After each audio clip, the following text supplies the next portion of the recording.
Access design principles for project design work. This lecture focuses on giving key spatial parameters for accessible design as likely to be useful to you now, without overloading you, hopefully. There is a lot more to know, but you can develop that knowledge. There is a lot more to know, but you can develop that knowledge as required for specific aspects of your project or in practice. Okay, so I can't, in a 15-minute session, I wouldn't attempt to try and cover accessible design. All right. So equally, this lecture is more focusing on the kind of spatial requirements in terms of designing buildings. All right. I'm not really focusing. I haven't really got the time to cover sort of visual accessibility, audio accessibility. So it's more about the kind of spatial layouts of your buildings. So hopefully, kind of, you know, the stage that you're moving into now, where you want to get those buildings designed correctly. All right. So the requirement. This is part M. Now we covered fire last week, so you're kind of familiar now with the building regulations. And part M is the part that relates to access of buildings. All right. And as we described last week, the actual building regulation, the requirement, is this. It's these few words on this bit of page here. So the main requirement is reasonable provision shall be made for people to gain access to and use the building and its facilities. So kind of what you would expect. You know, that's the law. You need to, you know, give people reasonable access to get in and to use your building. All right, that's what you'd expect. The rest of it is guidance, which, same as with fire, you can either comply strictly with the guidance in the approved document, or you can do it in some other way if you want. As long as you're demonstrating that you're compliant with this need to give people good access to your building. So that's the building regulations.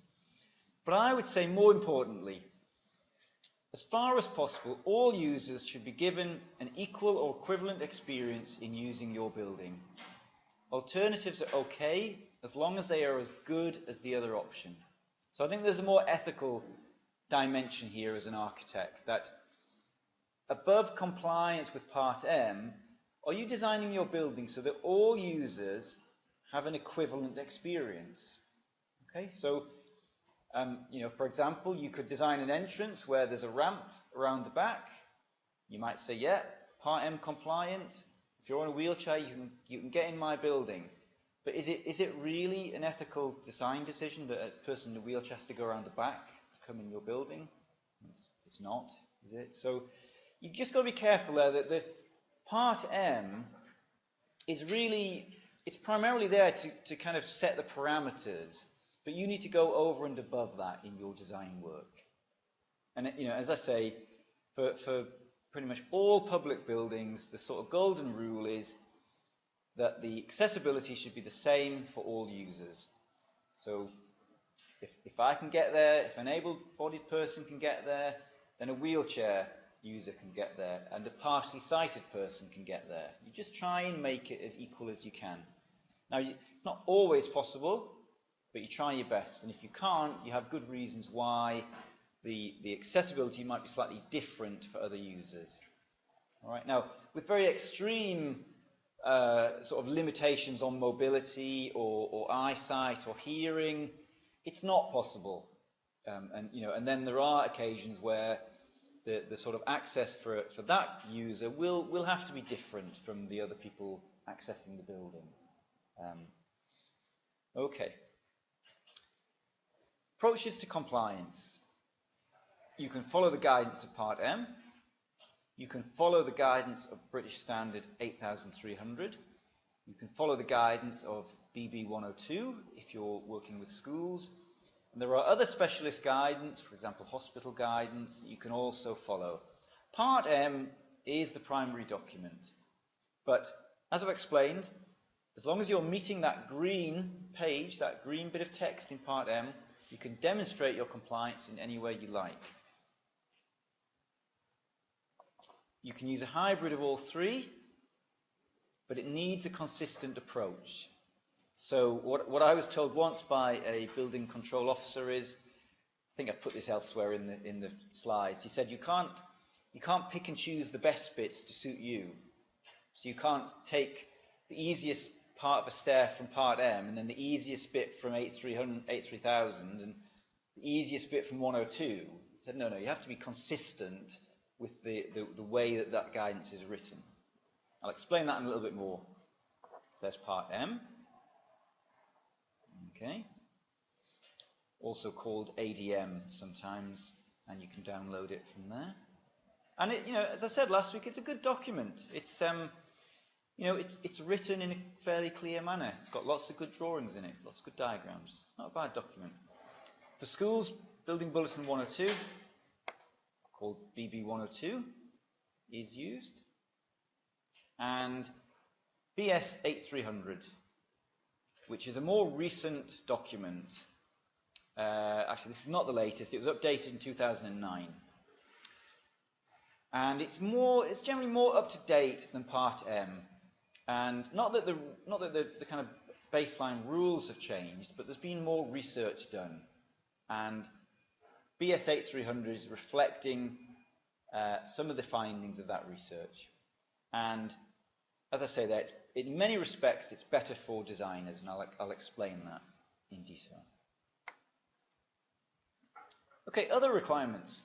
There may be specific requirements of your client or your funders, and they may have higher standards for access. So, for example, the Arts Council.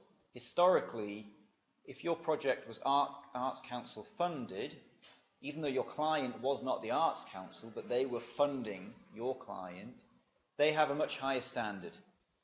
And in those instances, you would quite typically work with an access consultant who would be a part of the design team. They would be paid to come in and give you advice. And with their help, you may consult other access groups and get valuable design feedback before you build. Okay? So that can be incredibly helpful. I've worked with a few access consultants, and normally they're very realistic, but they know their stuff, and they can look at your design and they can say, well, it is Part M compliant, but nowadays we're looking for a bit more, or they would know that, well, studies have found that a lift designed to those standards, a lot of users find very difficult to negotiate, and so best practice is to have a lift of a bigger size. But I think for your projects now, you don't need to worry about that. That's something in practice. Okay, but just be aware that often you're designing over and above the Part M standards. So let's move into some guidance now.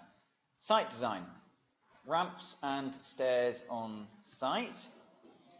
Generally, you just use the normal ramp and stair rules that you use inside a building, even though it's outside.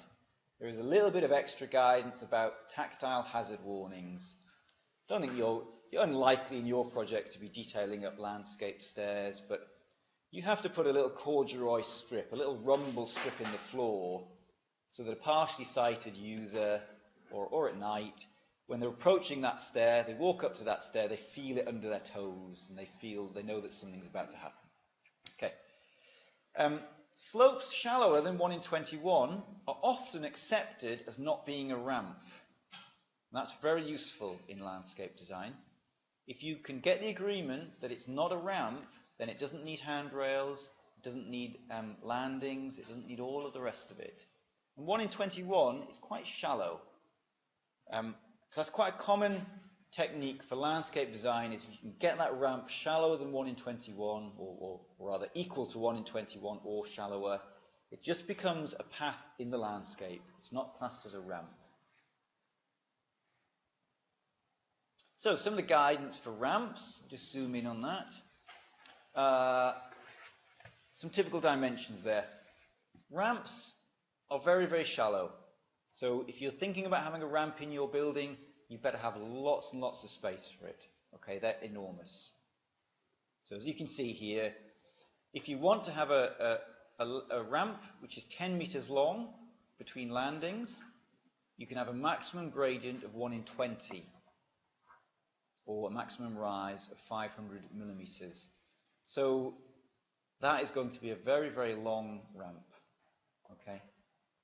So just bear that in mind. You get the occasional student project where they make the mistake and they put a ramp in and it doesn't fit and it's too steep, and when they try and put it in at the correct dimensions, it's longer than their entire site.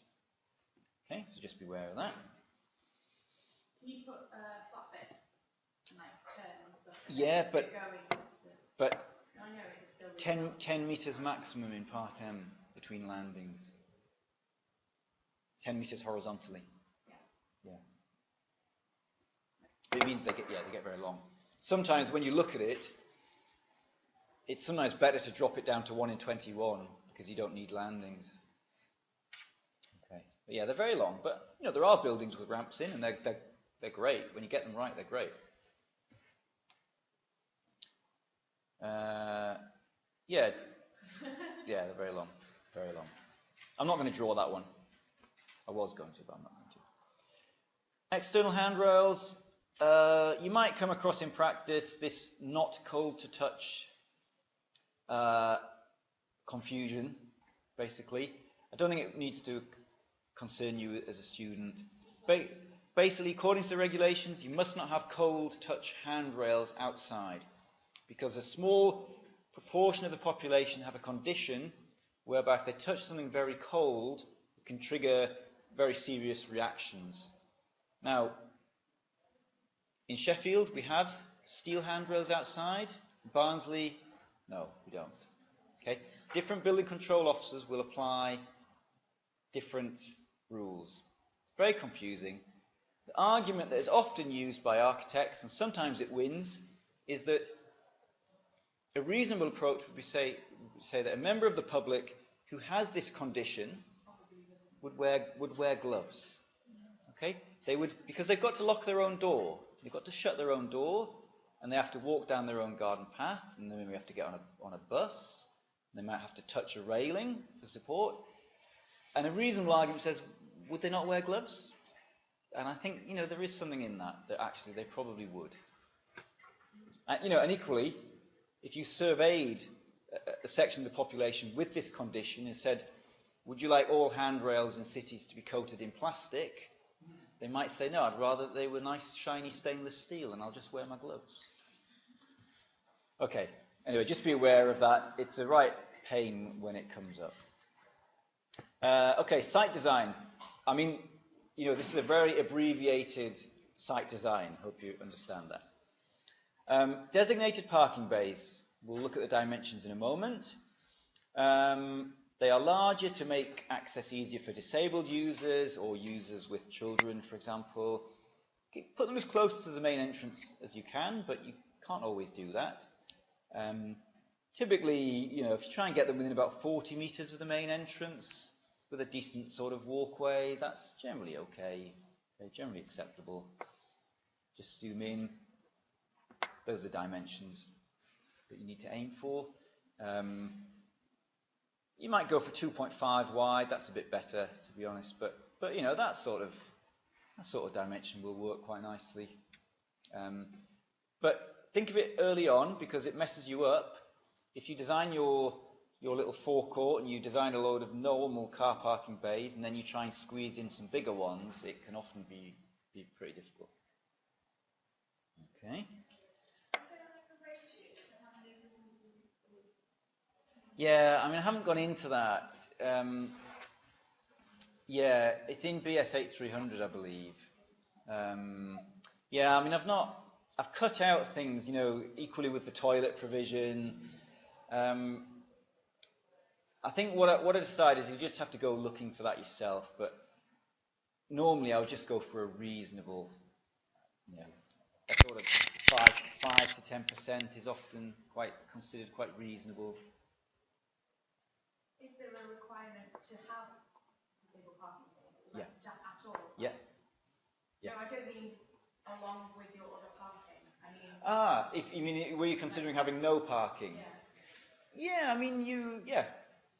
If you were designing something on a very urban setting, there would be no, you would provide no parking. Yeah. There would be access. You could probably get a taxi, or you could maybe have drop-off provision. But yeah, there's no obligation to necessarily provide disabled parking as long as people can get there in some other way. But if you are going to provide parking, then a percentage of them need to be disabled or accessible. So stepped access. Inside and outside are very similar. When you read Part M or BS 8300, when they talk about internal stairs, they always refer back to the external stairs and say, as long as you meet the conditions of the external stairs, it will work inside. So I'm going to just cover it all at once.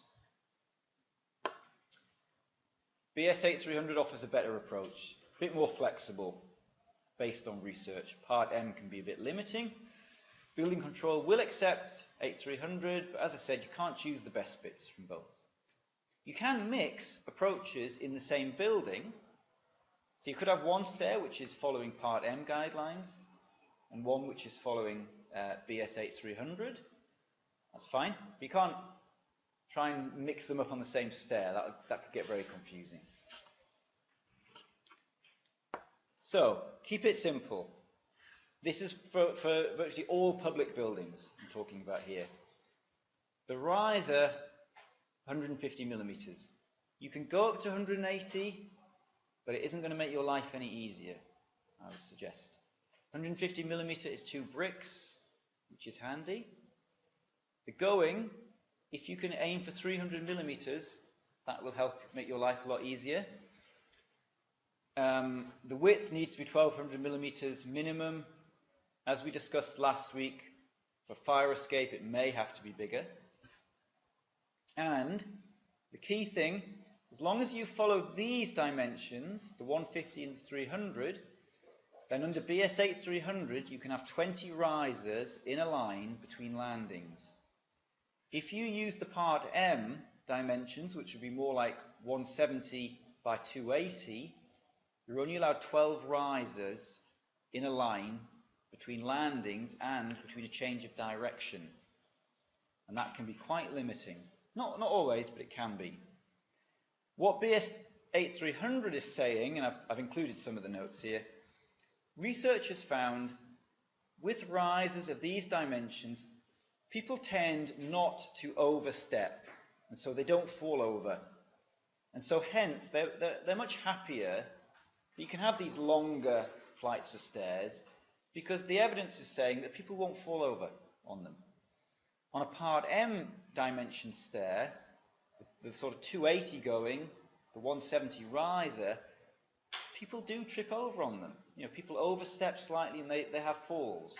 And that's why we don't want more than 12 risers, because we don't want people tumbling all the way down 20 risers. So this is why you can't mix and match. You can't say, well, I'm going to use the smaller dimensions, but I want 20 risers. That doesn't work. Okay? If you want to stick with the 20 risers, use these dimensions, or bigger. Okay? In a public building, nice, comfortable, generous stairs are lovely, because you can walk up them, you can have a chat to somebody while you're walking, you don't get out of breath. Yeah, it's just a nice experience. Okay, don't measure these stairs here. These are not suitable at all. All right. That's a BS quote. I'm going to skip over some of these. Okay, you can read these yourself, but I've just put these extracts in. We're going to do a drawn example in a moment. Part M has got some little drawings. Exactly the same drawing is in BS 8300. They just help explain it. They're telling you where the handrail has to be, 900 to 1,000 millimeters above the pitch line. It's all fairly straightforward. Sorry, come back to that. your handrail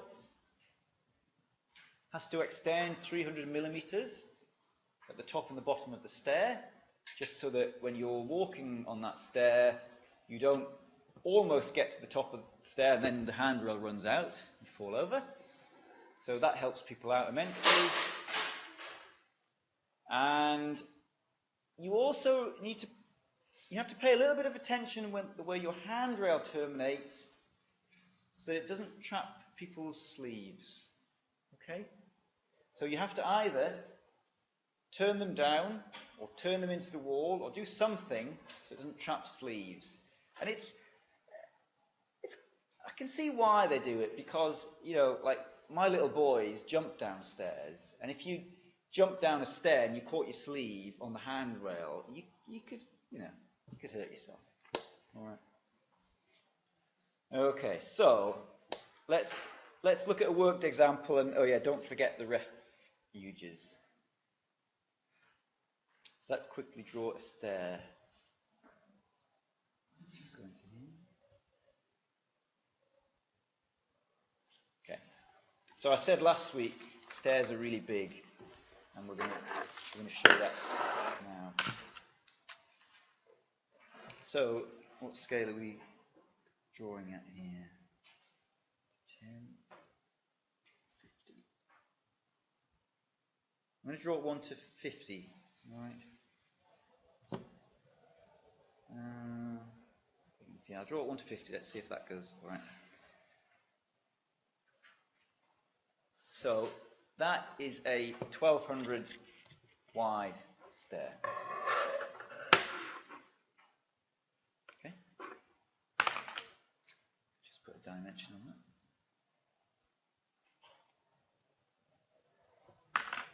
1200 wide. And what you then need to know when you're designing stairs, what are my floor-to-floor heights? Okay? And your floor-to-floor heights need to be multiples of the same unit. You can't have one stair, you can't come down a stair and you're at 150 riser, and then you suddenly change onto a 170 riser, because people will tend to trip up. So make sure that your floor levels are all in multiples, ideally of 150 millimeters. That'll make your life easier. And then if you are cladding it in bricks, perfect, it'll all work. All right. So I'm going to go with the 300 millimeter going, and I'm going to have, I'll write it on here. My building is going to have a 3.6 floor to floor. Okay, which is a fairly sort of typical floor to floor for a school, an office, public building. And let's divide that. So 3,600 divided by 150 gives us 24 rises. Okay, at 150 millimeters. And I'm going to split those into 2 times by 12 sets of rises. So we know here I need to draw 12. Just put that calculator there so you can see it. 12 times by 300. So I need 3.6. Okay, sorry, you can see it there. So I know that I need 3.6 meters length here for these 12. Let's just draw that.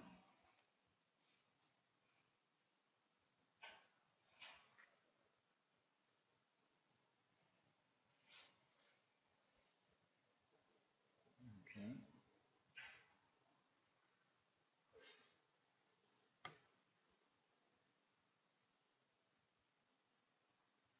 Just draw those stairs in roughly.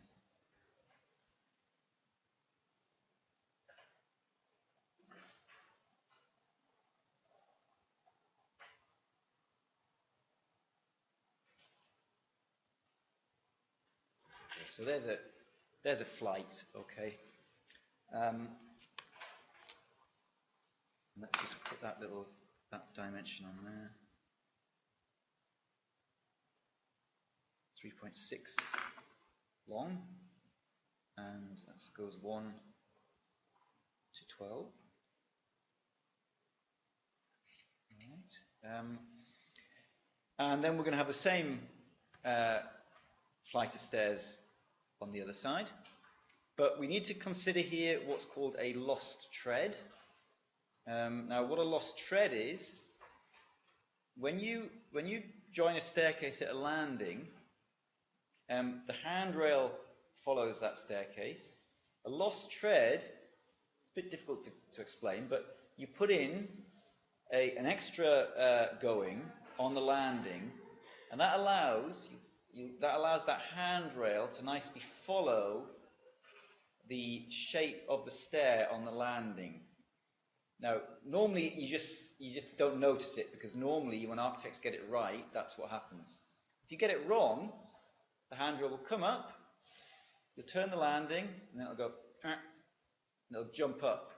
And I think if you go in the fire escapes in Jessup West, they got it wrong, and I think theirs will go like that. And it's really uncomfortable, because you're walking down that stair, and whoop, what's that doing? All right, so that's called a lost tread. Now, I have to say, don't worry too much about it. I mean, I always get them the wrong way around. I need to cut a section through it to actually get my head around what's it doing in 3D, or ideally if you model it in 3D you can see. But the thing is just to be aware that you often, for a flight of stairs with 12 goings, you need to allow 13 in length. So you need this extra lost tread. On the landing. I'm going to draw it now.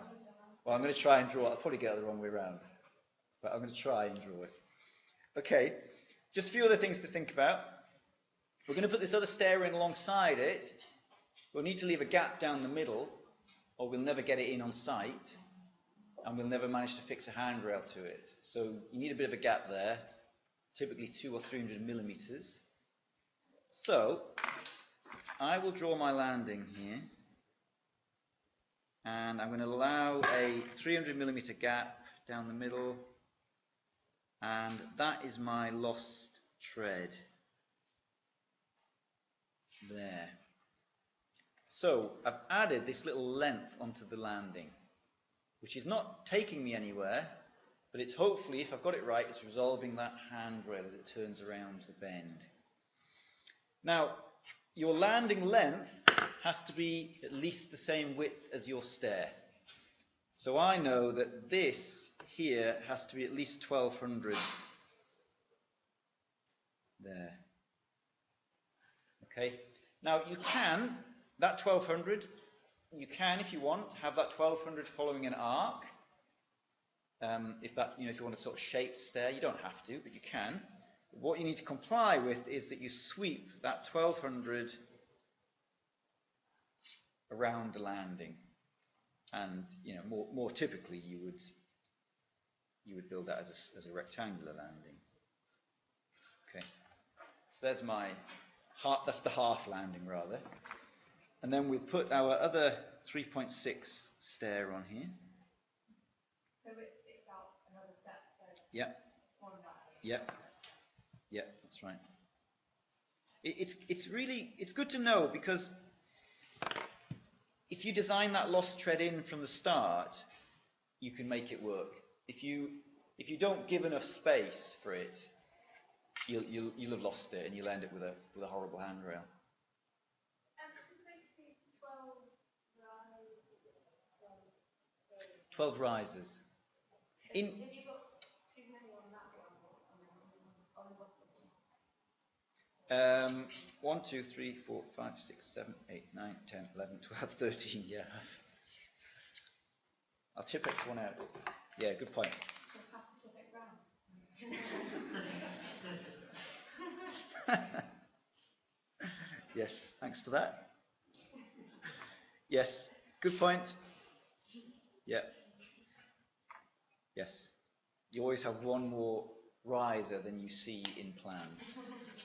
Thank you. That's why I always model them in 3D, because then you know.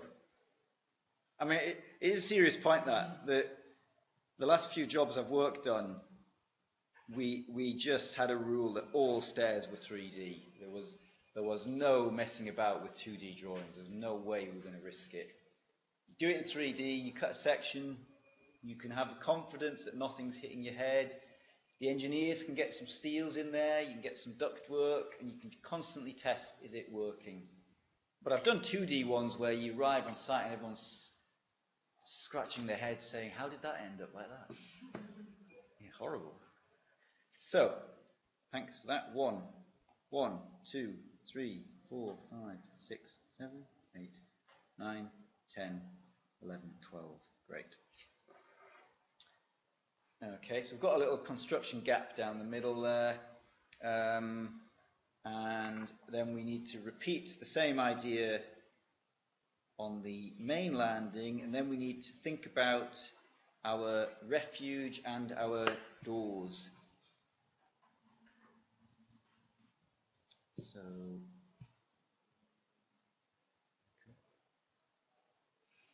I'm not going to finish that landing at the moment, so I'll leave that unfinished, but that dotted line to there would be our sort of minimum,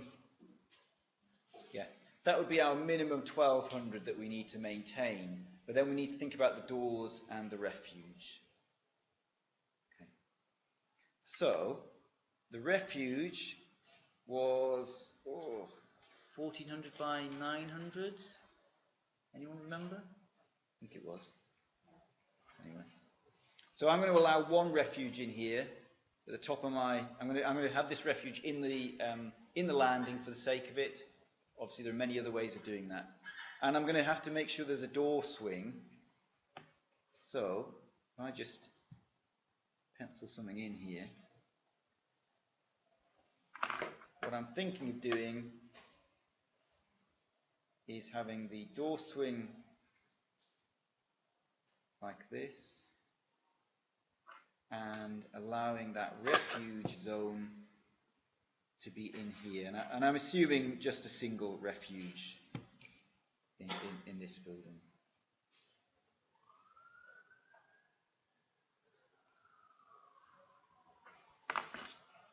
Okay.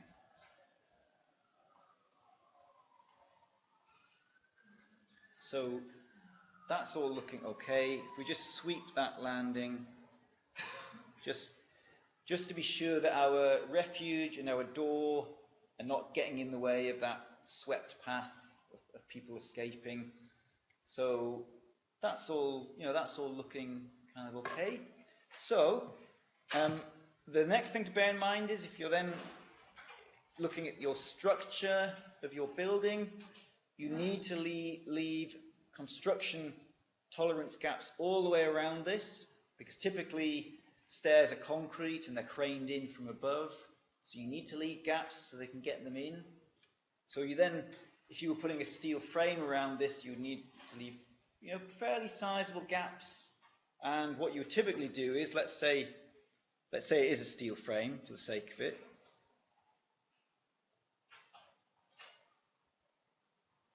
Let's say that was your column. You would set the steelwork back, and then you would quite often either fill up this gap with plasterboard construction or with blockwork. But you would deliberately leave that gap in, and that lets the contractors drop that stair in from above. Okay. So if we just measure this now, roughly, we've ended up with near enough 7.5 meters that way by about 2.8 this way. Okay.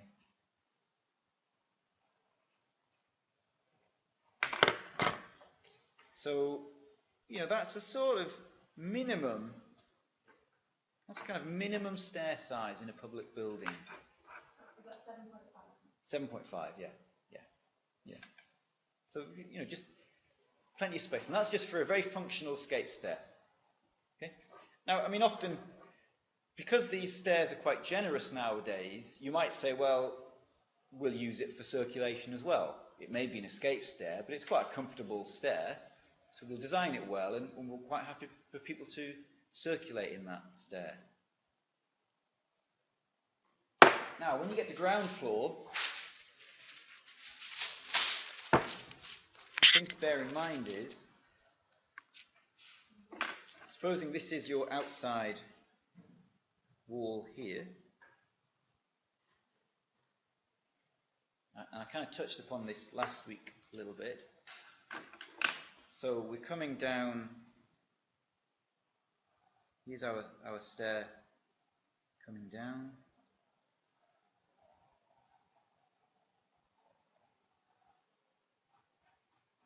Kind of like that.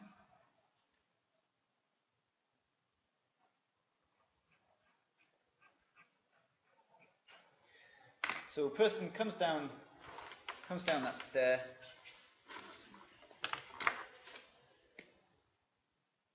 So they come down like this to get to here.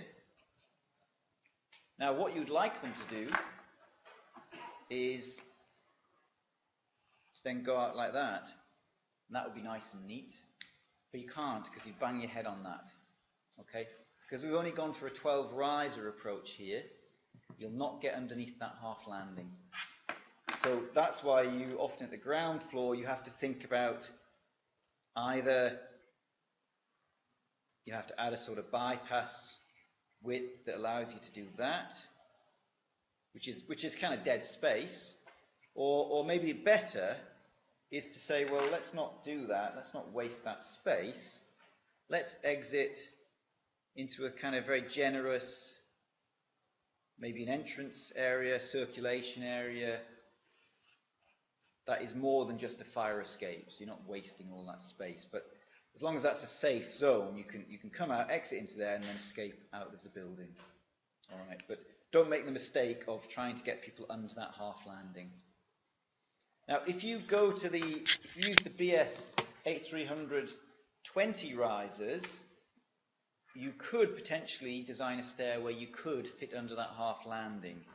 Although you would end up, unless it's a very, very high floor to floor, you would often end up with a stair, something like that, where one landing is longer than the other. And that can be kind of difficult to handle. Okay. If you've got the space in your building, and particularly for more kind of sort of circulation feature staircases, it can be really nice just to do linear stairs like this. And as we mentioned, under BS 8300, you can have 20 risers, and your building control officer will ask for a change of direction here, but you can say no, not having that. And then what you do is just demonstrate that that landing is long enough that nobody will roll all the way across that landing. Okay? And I've done that on quite a few occasions. All right, where you want that nice long feature staircase. You don't want changes of direction in it. So that can work quite well as well. Right. I've normally argued it as twice the width of the stair. And that seems to work. Plus, if you're using the BS 8300 dimensions, the 300 going, you can then also add that in and say, look, we're using these really good standard stairs anyway, so the chance of somebody tripping are really reduced. And that's normally accepted now, which is good for architects. Any questions on that kind of stair example before we finish off with a few other things? Yeah? You mentioned that you go into this space, it's like a fire or something like that. How is that defined in a safe space? Well, this would be defined because it would have a fireproof construction around it, and it would have no fire load in it. So you would not be allowed to put furniture. Well, you could have furniture, but it would have to be fire rated.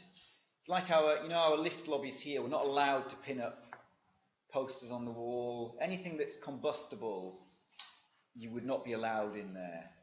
But that, it could still be a really perfectly useful entrance lobby. You could probably get some sofas in there, some tables. You know, it could be a good space.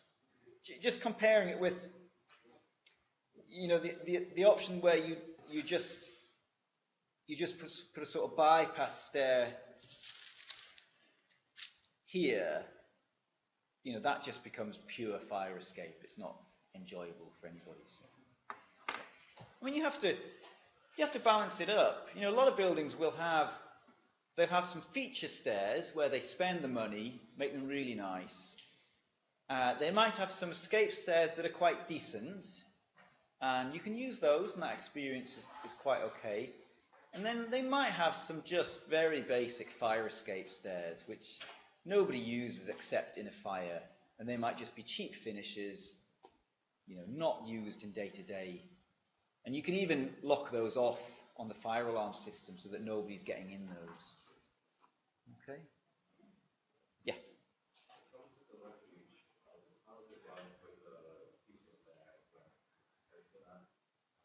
Well, if it's not a protected stair, you're not concerned with it for fire escape anyway. So if it's, you don't need refuges on feature stairs that are not part of the fire escape. You don't need to worry about, because when you're assessing your escape provision, you just ignore all those feature stairs anyway. What, so that doesn't count as a secondary? No. Even though people would. No. But didn't you say just at West they've made the nice stairs? They've managed to fire protect it. Yeah. Oh, so the escape is enclosed. You have to get into that place of safety. So if your feature stair within the escape distance, as we mentioned last week, if it turns into a safe place, that's okay. So in Jessup West, let me get that right, that linear staircase has got glass, 1 hour glass on it.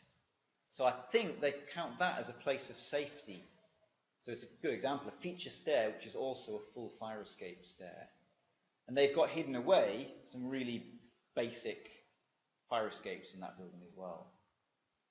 Yeah. Or, as I said last week, if you're really stuck, you have to call upon fire engineering, and you have to pretend in your project, because we don't have fire engineers. But you have to have some reasonable awareness to say, look, I am going to use this feature escape, this feature stair for fire escape. And I know it's not a place of safety. So what we're going to do, we would engineer it, we would do software simulation, and we would demonstrate that the people get out of this building really quick. We might use some sprinklers to protect that stair as well. And we demonstrate that yes, people can go down that stair, they'll be out of the building before the fire has propagated. You see, you can. It's complex, but you can. Okay. Yep. Yeah, and I didn't cover that last week. You'll have to look that up in Part B. There are quite strict obligations there. Yeah. All right, I'm just going to finish off. Okay, there's some really exciting stuff to come, so stick with me. Come on.